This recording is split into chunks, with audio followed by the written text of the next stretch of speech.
درود. امروز درباره قماربازی و الیک و ملیک صحبت میکنیم که حتما در ناحیه و شهرتان بخصوص در نزد بازارها دیده اید.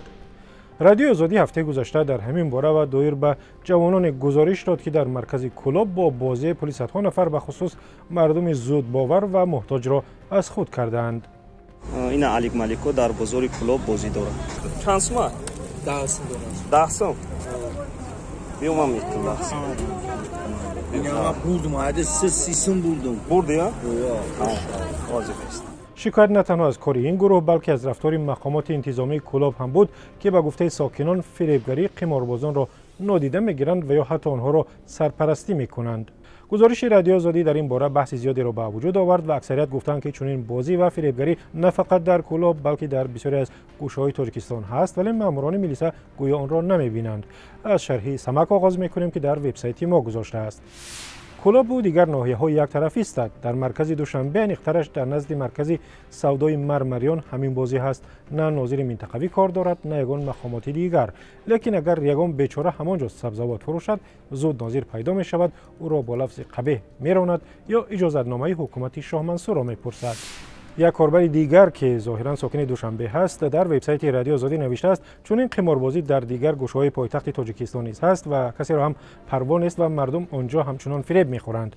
مختصری شرح این کاربر را میخوانیم که خود را رودکی معرفی کرده است. در دوشنبه در نزدیکی بازار کاروان نام این گروه را الیک و ملیک میگویند.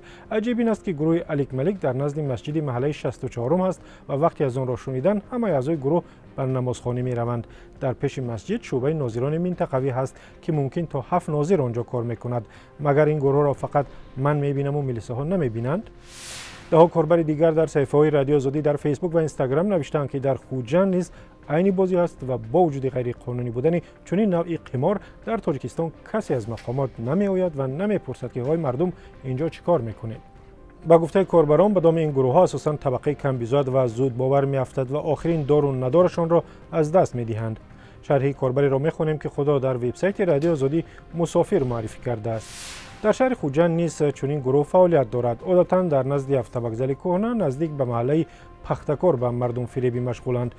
کارمندان ساختارهای حفظ حقوق 100% از این کارها آگاهی دارند ولی کسی پیش روی آنها را نمیگیرد. در بحث‌های کاربران در شبکه‌های اجتماعی تنقید نه فقط از کار گروه قماربازان است بلکه خود مزاجان بازی را هم سرزنش کردند که با آرزوی به دست آوردن پول آسان قماربازی می‌کنند و فریب می‌خورند. کاربران گفتند اگر شهروندان محترم هرگز بازی نکنند افراد فریبگر از کجا پول کار می‌کنند؟ عقیده جالبی را کاربر به نام رهگذر در وبسایت ما گذاشته است و به این مضمون که اگر وضع اقتصادی و نیک و احوالی مردم تاجیکستان بهتر میشد الیک و ملیک و دیگر گروه‌های قمارباز نیز مشتری نمی‌یافتند. شرح رهگذر را همراه می‌خوانیم. چون این بازی‌ها و قلابی در کشورهای فقیر مثل تاجیکستان زیاد است. هر قدر شماره کمبغلان زیاد شد آنها همان قدر زیادتر به معجزه باور می‌کنند. گمان می‌کنند بختشان آمد می‌کند، مشکلشان به یک بارگی حل می‌شود. اقتصاد و زندگی مردم بهتر شود، کسی پیش الیک و ملیک و این گونه مردم فریبان نمی رود. واقعا چنین هست یا نه؟ اقتصاد بهتر شد، قماربازی از بین می رود؟ نظرتون را در وبسایت رادیو آزادی نویسید. اگر نظرتون را در ویدیو ثبت کنید و به شماره که می بینید بفرستید باز هم بهتر. واتساپ، وایبر، تلگرام و ایمو دارد. آزادی آنلاین به پایان رسید. من طاهری سفر هستم و اینجا رادیو آزادی است.